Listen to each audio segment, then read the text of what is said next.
Gusto mo ba na siya ay mapupuyat sa kakaisip sa'yo? Lalong-lalo na ngayon na ikaw ay binaliwala na niya. At dinidedma ka na niya at nararamdaman mo na wala ka ng halaga sa kanya. Kaya ngayon, gawin itong ritual na ituturo ko sa inyo. Nang sa ganon, siya ay mapupuyat sa kakaisip sa'yo at isa itong paraan para manumbalik at maging okay at maayos kayong dalawa ng partner mo.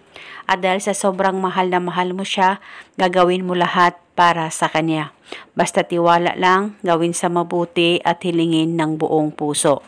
Ang gagawin mo lamang, una, kumuha ka ng baso, lagyan mo ito ng malinis na tubig. Kalahati lamang po sa baso ay pwedeng-pwede na po.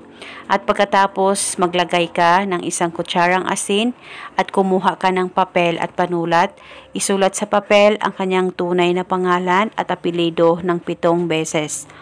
At pagkatapos mo na itong masulat, tupiin ang papel at isilid ito o ilagay sa baso na inihanda mo na may kalahating tubig at asin. At pagkatapos, hawakan ang baso, hawakan sa 2 kamay mo, ilapit sa bunganga mo at ibulong mo ang spell na ito. Pangalan at apelyido, sa tulong nitong ritual, ikaw ay mapupuyat sa kakaisip sa akin. Ibulong mo lamang ito ng 7 beses.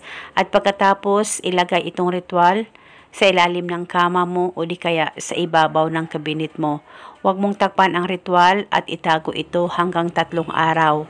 At pagkatapos ng 3 araw ay itapon mo na ito sa inidoro. At kung gusto mo, ay pwede ka gumawa pa ng iba't ibang ritual na binahagi ko. Basta panoorin nyo lamang po ang mga uploads ko, sundin ito at gawin. Basta tiwala lang talaga at dapat palagi kang positibo sa mga ganitong pamamaraan.